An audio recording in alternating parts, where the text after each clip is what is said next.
பரிசுத்த யோவான் எழுதின சுவிசேஷம் 15ஆம் அதிகாரம் 7வது வசனம். நீங்கள் என்னிலும் என் வார்த்தைகள் உங்களிலும் நிலைத்திருந்தால் நீங்கள் கேட்டுக்கொள்வது எதுவோ அது உங்களுக்கு செய்யப்படும். ஆண்டவர் இயேசு அவரை தேடி வந்திருக்கிற உங்களுக்கு ஒரு அற்புதமான வாக்கு கொடுக்கிறார். நீங்கள் கேட்டுக்கொள்வது எதுவோ அது உங்களுக்கு செய்யப்படும். இன்றைக்கு ஆண்டவருடைய பாதபடியில் ஜெபத்திற்காக கூடி வந்திருக்கிற உங்களை பார்த்து தான் இயேசு சொல்லுகிறார், என் மகனே, என் மகளே, நீ கேட்டுக்கொள்வது எதுவோ அது உனக்கு செய்யப்படும். உனக்கு என்ன வேணும் கேளு.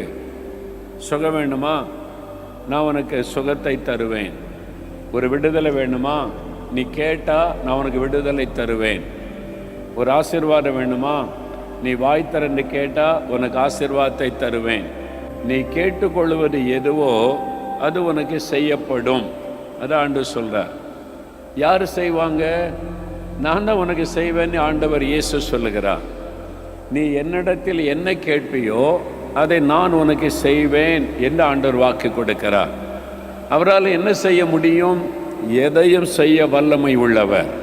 அல்லேலூயா. அவரால் எதையும் செய்ய முடியும். கேன்சர் வியாதியை குணமாக்க முடியும். பாதிக்கப்பட்ட உறுப்பை புது உறுப்பாய் மாற்ற முடியும். தடைப்பட்ட காரியத்தில் தடைகளை மாற்றி வழிகளை உண்டாக்க முடியும். கடலுக்கு நடுவிலே கூட அவரால் வழி உண்டாக்க முடியும். மருத்துவர்கள் கைவிட்டு இனி ஒன்று செய்ய முடியாதுன்னு சொல்லி இருந்தாலும் அப்படிப்பட்ட வியாதி உள்ளவர்களையும் குணமாக்க முடியும். என்னுடைய தேவை ரொம்ப பெருசு, இதை யாராலும் ஒன்று பண்ண முடியாதுன்னு நீங்கள் நினைத்தாலும் உன்னுடைய தேவைகளை சந்திக்க என்னால் முடியும். ஆண்டவர் சொல்லுகிறார், உனக்கு என்ன வேணும் நீ கேள். நீ என்ன கேட்டாலும் அது உனக்கு செய்யப்படும், நான் செய்வேன் என்று ஆண்டவர் வாக்கு கொடுக்கிறார். இது உங்களுக்கான வாக்கு தத்துவம். இங்கே வந்திருக்கிற ஒவ்வொருவருக்கான வாக்கு தத்துவம். நல்லா கவனிங்க. நீங்கள் கேட்டாதான் ஆண்டவர் உங்களுக்கு தருவேன்னு சொல்லுகிறார். இல்லை எங்களுக்காக மோகன்லாஸை ஜாப் பண்ணுவார் அப்படின்னா அப்போ அவர்கிட்டே போ, அவர் தானே உனக்கு செய்வார்னு நினைக்கிற அப்படின்னு ஆண்டவர் சொல்லிடுவார். இல்லை ஆண்டவரே, நான் மோகன்லாஸை கேட்க மாட்டேன், நான் இயேசுவாகிய உம்மிடத்தில் தான் கேட்பேன், ஏன்னா நீர் தான் எதையும் செய்ய வல்லமை உள்ளவர். சொல்லுங்கள், ஆமேன்னு சொல்லுங்கள். எல்லாம் கரம் வைத்து சொல்லுங்கள், உம்மகிட்ட தான் நான் கேட்பேன், உங்ககிட்ட தான் நான் கேட்பேன், நீங்கள் தான் எனக்கு செய்வேன்னு வாக்கு கொடுத்துருக்கிறீங்க. அல்லேலூயா. பொதுவாக இந்த மாதிரி கூட்டத்துக்கு வரும்போது நமக்கு என்ன சோதனை வரும்னா, நாம் ஜெபித்து ஆண்டவரிடத்தில் பெற்றுக்கொள்ளலாம் என்பதை விட ஊழியக்காரர் எனக்காக ஜெபிக்கணும், அவர் எனக்காக ஜெபிக்கணும், அவங்க ஜெபிக்கணும், இந்த சிந்தை எண்ணம் நமக்குள்ளே வந்துவிடும். ஆனால் ஆண்டவர் என்ன எதிர்பார்க்கிறார்?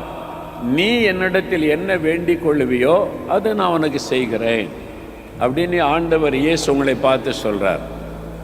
அப்போது ஆண்டவருடைய வார்த்தைக்கு நீங்கள் செவி கொடுத்து ஆண்டவர் இயேசுவனிடத்தில் நீங்கள் என்ன கேட்பீங்களோ அதை உங்களுக்கு அருளி செய்வார். அதான் வாக்கு தத்துவம். நிறைய பேர் கேட்காததுனால பெற்றுக்கொள்ளவில்லை. நிறைய பேர் விசுவாசத்தோடு கேட்காததுனால பெற்றுக்கொள்ளவில்லை. யோவான் 14ஆம் அதிகாரம் 13-14 வசனத்தில் இயேசு சொல்லும் பொழுது, என் நாமத்தினாலே நீங்கள் எதை கேட்டாலும் உங்களுக்கு செய்வேன். இயேசு என்கிற நாமத்தை சொல்லி நீங்கள் கேட்கணும். இயேசுவே, நாம் விசுவாசிக்கிறேன், எனக்கு இந்த அற்புதம் செய்யுங்க. இயேசுவின் நாமத்தில் எனக்கு சுகம் உண்டாகட்டும். இயேசு கிறிஸ்துவின் நாமத்தில் எனக்கு விடுதலை உண்டாகட்டும். இயேசுவே, உம்முடைய கரத்தினால் என்னை தொடும். அந்த இயேசு என்கிற நாமத்தை சொல்லி நீங்கள் கேட்டாதான் ஆண்டவர் உங்களுக்கு அற்புதம் செய்ய முடியும். மத்தேயு 21ஆம் அதிகாரம் 22ஆம் வசனத்தில் இயேசு சொல்லுகிறார், நீங்கள் விசுவாசம் உள்ளவர்களாய் ஜெபத்தில் எதை கேட்பீங்களோ அதைத்தான் பெற்றுக்கொள்வீங்க. அப்போது இயேசுவின் நாமத்தினால கேட்கணும், விசுவாசத்தோடு கேட்கணும். நான் கேட்பதை இயேசு எனக்கு தருவார், எனக்கு அவருடைய வாக்கு கொடுத்திருக்கிறார், அவருடைய வாக்கு தத்தத்தின்படி இன்றைக்கு நான் பெற்றுக்கொள்ளுவேன். அந்த விசுவாசத்தோடு நீங்கள் கேட்டீங்கன்னா இன்றைக்கு நீங்கள் கேட்கிறதை பெற்றுக்கொள்ளுவீங்க. என் ஆண்டவர் சொல்றாரு சங்கீதம் 50 சங்கீதம் 15 வசனத்தில், ஆபத்து காலத்தில் என்னை நோக்கி கூப்பிடு.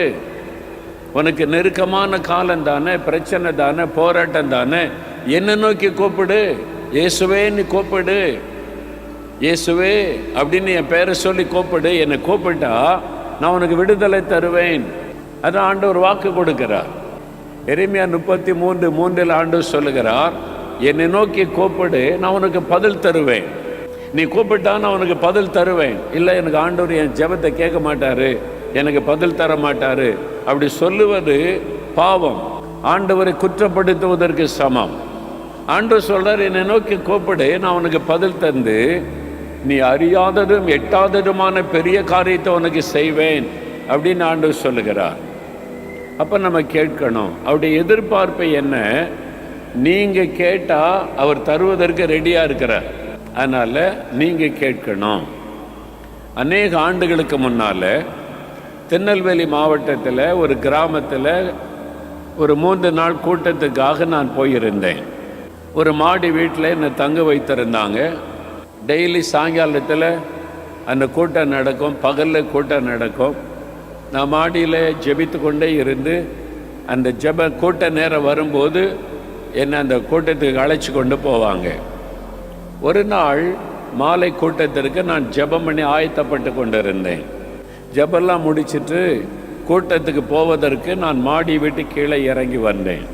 அங்கே அந்த வீட்டில் இருந்த சகோதரர், அந்த கூட்டத்துக்கு உதவியாக இருக்கிற சகோதரர் சொன்னார், ஒரு சகோதரி வந்திருக்கிறாங்க, இவங்க ரொம்ப தூரத்துலேருந்து வந்திருக்கிறாங்க, 2 பஸ் ஏறி கஷ்டப்பட்டு இந்த ஊரை கண்டுபிடிச்சி வந்திருக்கிறாங்க. நீங்கள் இங்கே கூட்டம் நடத்த வந்திருக்கிறீங்கன்னு கேள்விப்பட்டு உங்களிடத்தில் ஜெபிச்சுட்டு போகிறதுக்கு வந்திருக்கிறாங்க. கூட்டம் முடிஞ்ச பிறகு உங்களுக்கு பஸ் வசதி கிடையாது, அதனால் இப்போவே ஜெபம் பண்ணிடுங்க அப்படின்னு அவங்க அந்த சகோதரியை எனக்கு காண்பித்தார்கள். நான் அந்த சகோதரியை பார்த்தேன். அவங்க கையில் ஒரு குழந்தை இருக்கிறார், அழகான பெண் குழந்தை, ரொம்ப பார்க்க சௌந்தரியமான ரொம்ப க்யூட்டான ஒரு பெண் குழந்தை. இந்த சகோதரி கையில் வச்சிருக்கிறாங்க. அந்த குழந்தைக்கு ஒரு 5-6 வயசு இருக்கும். அந்த சுமக்க முடியாமல் சுமந்து கொண்டு நிற்கிறாங்க. நான் கேட்டேன், என்ன பிரச்சனை சிஸ்டர், நான் எதுக்காக உங்களுக்கு ஜெபிக்கணும் அப்படின்னு கேட்டேன். அவனுடைய கண்ணில் இந்த கண்ணீர் வடிந்தார். அவங்க சொன்னாங்க, என் குழந்தை அந்த குறிப்பிட்ட காலம் வரும்போது நடக்க ஆரம்பித்தாள். நல்லா தான் நடந்து ஓடி விளையாடி கொண்டிருந்த என் குழந்தை திடீரென்று சில மாதங்களுக்கு முன்னால் நடக்க முடியாதபடி சப்பானி ஆகிவிட்டாள். இப்போ அவருடைய கால் செயல்படாது, அவளால் நடக்க முடியாது. அவர் ஒரு அடி கூட அவளால் நடக்க முடியாது. உட்கார வச்ச இடத்துல அப்படியே உட்கார்ந்துருப்பாள், அவ்வளவுதான். எத்தனையோ டாக்டர்கிட்டலாம் கொண்டு போயிட்டோம், ஒன்றுமே செய்ய முடியல. என் பிள்ளை நடக்கலையே. அந்த தாயினுடைய கண்ணீர் எந்த ஒரு தாய்க்கு அது தாங்க முடியாத ஒரு வேதனை. அதுவும் ஒரு பெண் குழந்தை, நல்லா ஓடி விளையாடி கொண்டிருந்த குழந்தை திடீரென்று நடக்க முடியாமல் சப்பானி ஆயிட்டா எவ்வளோ பெரிய பாதிப்பில்லை அந்த தாயினுடைய உள்ளத்துக்கு. அதனால தான் இவ்வளோ தூரம் சுமந்து தூக்கி கொண்டு வந்திருக்கிறாங்க. ஊழியக்காரர் இந்த ஊருக்கு வந்திருக்கிறாரு, ஜெபிச்சுட்டு வரலான்னு வந்திருக்கிறாங்க. எனக்கு அந்த குழந்தையை பார்க்குறேன், இந்த சகோதரியுடைய கண்ணீரை பார்க்குறேன், ரொம்ப துக்கமாகி விட்டார். ஐயோ, அழகான ஒரு குழந்தை, இதை நடக்க முடியலன்னா அவருடைய எதிர்காலம், தாய்க்கு எவ்வளோ பெரிய வேதனை. அதனால் சரி ஜெபம் பண்ணலாம் அப்படின்னு சொல்லி அந்த குழந்தை தலைமையில் கை வச்சு நான் ஆண்டவரை நோக்கினேன்.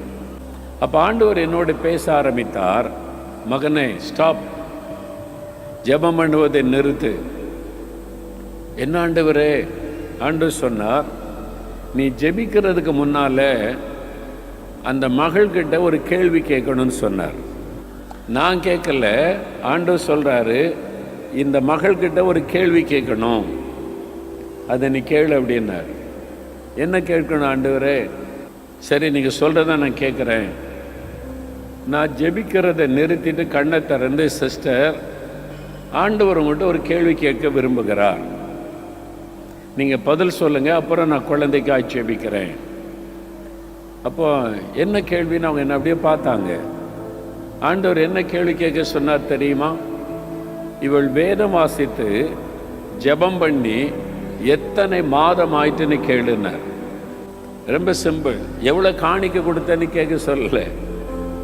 நீ வேதம் வாசித்து ஜெபம் பண்ணி எத்தனை மாசம் ஆயிற்று, அதான் ஆண்டவர் கேட்குறார். அவங்க கிறிஸ்தவங்க, ஞாயிற்றுக்கிழமை சர்ச்சுக்கு போகிறவங்க, வீட்டில் பைபிள்லாம் இருக்குது. ஆண்டவர் என்ன கேள்வி கேட்குறார் பாருங்க. நீ ஜெபம் பண்ணி வேதம் வாசித்து எவ்வளோ மாதம் ஆச்சு? அவங்களால பதில் சொல்ல முடியல. தலையை கீழே போட்டுக்கொண்டு அழுதார்கள். பதில் சொல்ல முடியல. அப்போதான் ஆண்டவர் சொன்னார், மாத கணக்காக என்னை தேடவே இல்லை, என்கிட்ட ஜெபமே பண்ணலை, என் வசனத்தை வாசிக்கவே இல்லை, ஆனால் ஊழியக்காரனை தேடி எவ்வளோ தூரம் பிரயாணப்பட்டு வந்திருக்கிற பாரு. வீட்டில் என்னை தேடினாளா? என்கிட்ட ஜெபிச்சாளா? என் வசனத்தை வாசித்தாளா? என்னை தேடலை. இப்போ நான் கொடுக்குற சுகம் வேண்டும் என்று உன்னை தேடி வந்திருக்கிறாள். அது எவ்வளோ தூரம் பிரயாணப்பட்டு. நான் அந்த சகோதரி பார்த்து சொன்னேன், சிஸ்டர், நீங்கள் ஒரு ஊழியக்காரனை தேடி 2 பஸ் ஏறி இவ்வளோ தூரம் பிரயாணப்பட்டு வந்தீங்களே, உங்கள் வீட்டில் தானே இயேசு இருக்கிறாரு. உங்கள் வீட்டில் முழங்கால் போட்டாலே பதில் தருவார். நீங்கள் ஏன் வேதம் வாசிக்கிறது இல்லை, ஜெபிக்கிறது இல்லை? ஆண்டவர் உங்கள்கிட்ட என்ன கேட்டார்? காணி கேட்டாரா? பணம் கேட்டாரா? ஏன் நீங்கள் வேதம் வாசித்து ஜெபிக்கலை? வெட்கப்பட்டு தலை கொனிந்து நின்றார்கள். சரி, இப்போ ஒரு தீர்மானம் பண்ணுங்க. நீங்கள் இனி வீட்டுக்கு போய் பைபிள் வாசிக்கணும், தினம் ஜெபிக்கணும், உபவாசம் பண்ணி உங்களுடைய குழந்தைக்காக நீங்கள் ஜெபிக்கணும். ஆண்டவர் சொல்றாரு, உங்கள் ஜெபத்தை எதிர்பார்க்கிறார். நீங்கள் ஊழியக்காரனை எதிர்பார்த்து வந்திருக்கிறீங்க. ஆனால் அவர் என் மகள் ஜெபிக்கட்டும், என் மகள் கேட்கட்டும், அவள் கேட்டால் அவள் கேட்குறத நான் செய்வேன்னு சொல்லுகிறார். அதனால் நீங்கள் போய் ஜெபம் பண்ணுங்க, நான் இப்போ ஜெபம் பண்ணி உங்களை அனுப்பி வைக்கிறேன்னு சொல்லி ஒரு ஜெபம் பண்ணி அனுப்பி விட்டேன். அந்த சகோதரி போயிட்டாங்க. அப்புறம் என்னாச்சுன்னு எனக்கு தெரியல. ஒரு 5-6 மாதம் கடந்தார். ஒரு நாள் ஒரு நண்பர் என்னை பார்க்க 4 மாவடிக்கு நம்ம அலுவலகத்துக்கு வந்திருந்தார். அவர்கிட்ட பேசி கொண்டு இருக்கும்போது சொன்னார், சில மாதத்துக்கு முன்னால் இந்த ஊருக்கு நீங்கள் கூட்டம் நடத்த போனீங்களா? ஆமாம், நான் போயிருந்தேன். அங்கே நடக்க முடியாத ஒரு குழந்தையோட ஒரு சகோதரி வந்தாங்களா?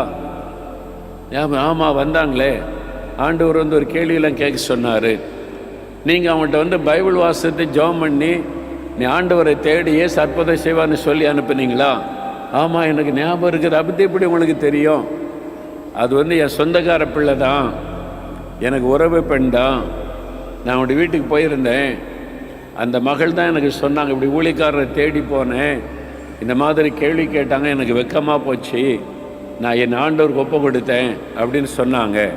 சரி, அந்த குழந்தைக்கு என்ன ஆச்சுன்னு நான் அவசரமாக கேட்டேன். நீங்கள் சொன்னதிலிருந்து அந்த பெண் பைபிள் வாசித்து ஒழுங்காக ஜெபிக்க ஆரம்பித்தாள். இயேசு அவளுடைய ஜெபத்தை கேட்டு குழந்தைய நடக்க பண்ணிவிட்டார். அல்லேலூயா. இப்போ அந்த குழந்தை நடக்குது. ஆண்டவர் சொல்லுகிறார், உனக்கு என்ன வேணும் நீ கேளு, நீ கேட்கிறத நான் உனக்கு செய்ய ஆயத்தமாக இருக்கிறேன். I am ready to do whatever you want me to do. நீ கேட்டால் உனக்கு நான் செய்ய மாட்டேனா? உனக்காக என் உயிரையே கொடுத்தேனே, சிலுவையில் ரத்தத்தை எல்லாம் சிந்தினேனே, நீ கேட்கிறத உனக்கு நான் செய்வேன். சிலர் சொல்கிறீங்க, நாங்கள் கேட்டு தானே பார்க்குறேன், தெரப்பின் வாசல் ஜெபத்துக்கு வர்றேன், உபவாச ஜெபத்துக்கு வர்றேன், வீட்டில் இருந்து ஜெபிக்கிறேன், ஒன்றும் நடக்க மாட்டேங்குது. இல்லை, இவங்களுக்கெல்லாம் நடக்கிற கேன்சர் சுகமாக இருக்குது, வீல் சேரில் அவங்க நடந்து சாட் சொல்கிறாங்க, கடன் பிரச்சனை மாறி இருக்குது. ஏன் அற்புதம் செய்திருக்கிறார்ல, எல்லாருக்கும் செய்கிறாருங்க, எனக்கு நடக்க மாட்டேங்கல. அதான் நிறைய பேருக்கு பிரச்சனை. எனக்கு நடக்க மாட்டேங்குதே, நான் கேட்டு பார்க்குறேன், எனக்கு செய்ய மாட்டேங்கிறாரு. அப்படி வந்திருக்கிறீங்களா? இயேசு பட்சபாதம் உள்ளவர் அல்ல. ஒருவருக்கு செய்துட்டு இன்னொருவருக்கு செய்ய மாட்டேன் என்று சொல்ல மாட்டார். அவர் எல்லாருக்கும் செய்ய விரும்புகிறார், எல்லாருடைய ஜெபத்துக்கு பதில் கொடுக்க விரும்புகிறார். யோவான் 1:12 என்ன சொல்லியிருக்குது? இயேசுவை ஏற்றுக்கொண்டவர்கள், உள்ளத்தில் ஏற்றுக்கொண்டவர்கள் தேவனுடைய பிள்ளைகள். அவரை ஏற்றுக்கொண்டு இருக்கிறீங்களா? அந்த அனுபவம் இல்லாட்டா இப்போ இயேசுவே உம்மை நான் என் ஆண்டவராய் இரட்சகராய் என் தகப்பனாய் ஏற்றுக்கொள்கிறேன், என் உள்ளத்தில் வாங்க, என் கூட தங்கியிருங்க அப்படின்னு சொல்லி நீங்கள் அவரை ஏற்றுக்கொள்ளணும். ஏற்றுக்கொள்கிறீங்களா? உங்களுடைய பாவத்தை அறிக்கை செய்து விட்டு விடும்போது தான் இயேசு வந்து வாசம் பண்ண முடியும். இந்த பக்கம் பாவத்தையும் வச்சுக்கிட்டு நீங்கள் என் கூட இருங்கன்னா அவர் பரிசுத்தமுள்ள தேவன், பாவம் இருக்கிற இடத்துல அவர் இருக்க முடியாது. அப்போது நான் எப்படி பாவத்தை விடுறது? இயேசுவை உண்மையாக இந்த பாவம் வேண்டான்னு ஒப்பு கொடுத்து கூப்பிடுங்க. அவர் வந்துட்டா பாவம் போயிடும். வெளிச்சம் வந்துட்டா இருள் தன்னால் போயிடும்ல. இயேசு வந்துட்டா தன்னால் போயிடும். ஆனால் நீங்கள் அதை விரும்பணும். இந்த இருள் வேண்டாம், பாவம் வேண்டாம், நான் அவருடைய பிள்ளையாக இருக்கணும்னு விரும்பணும். விரும்புகிறீங்களா? அப்படின்னு சொன்னால் உங்களுடைய இருதயத்தில் கை வைங்க. உங்களுடைய வலது கரத்தை இருதயத்தில் வச்சு, இயேசுவே உம்மை என் ஆண்டவராய் இரட்சகராய் ஏற்றுக்கொள்கிறேன், என் உள்ளத்தில் வாங்க, என் பாவத்தை மன்னிங்க, என்னை உம்முடைய பிள்ளையாக்கி கொள்ளுங்கன்னு சொல்லி ஒப்பு கொடுங்க. தகப்பனே, யார் யார் இருதயத்தில் கை வைத்து இயேசுவே உம்மை ஆண்டவராய் இரட்சகராய் ஏற்றுக்கொள்கிறேன், என்னை உம்முடைய பிள்ளையாக ஏற்றுக்கொள்ளுங்கன்னு சொல்லி ஜெபிக்கிறாங்களோ அந்த பிள்ளைகளை பாருங்கப்பா. உங்கள் ரத்தத்தினால் அவருடைய இருதயத்தை கழுவுங்க. நீங்கள் அவருடைய இருதயத்தில் வாசம் பண்ணுங்க. தேவனுடைய பிள்ளை என்கிற நிச்சயத்தை, சந்தோஷத்தை அவளுக்கு கொடுங்கப்பா. மகனே, மகளே என்ற அன்போடு கூட அழைத்து நீர் இந்த உலகத்தில் அநேகருக்கு அற்புதம் செய்தீங்களே, இந்த மகளை மகளேன்னு அழைச்சி சந்தோஷப்படுத்துங்க. இந்த மகனை மகனேன்னு அழைத்து சந்தோஷப்படுத்துங்க. ஆண்டவரே, இன்று முதல் அவர்கள் உம்முடைய பிள்ளைகளாக இருக்கணும். அந்த மன மகிழ்ச்சி வேணும். உங்களுடைய பிள்ளைகளாக அவங்க மாறிட்டதுனால அவங்களுக்கு அற்புதம் செய்யுங்கப்பா. சிலர் வியாதியில் கஷ்டப்படுறாங்க, கடன் பிரச்சனை, நிந்தை, நெருக்கம், வேதனை, பல துக்கம்ப்பா. உங்கள் பிள்ளைங்க உங்கள் பிள்ளையாக மாறிட்டாங்க. இப்போ நீங்கள் தொடுங்க. இயேசுவின் நாமத்தில் நோய்கள் மறையட்டும். இயேசுவின் நாமத்தில் தடைகள் விலகட்டும். இயேசுவின் நாமத்தில் காரியங்கள் வாய்க்கட்டும். இயேசுவின் நாமத்தில் அற்புதம் நடக்கட்டும். உம்முடைய பிள்ளைகளுக்கு நீங்கள் இன்று நாள் முதல் அற்புதம் செய்த மகளை பண்ணணும். இயேசு கிறிஸ்துவின் நாமத்தில் ஜெபிக்கிறோம் பிதாவே. ஆமேன், ஆமேன்.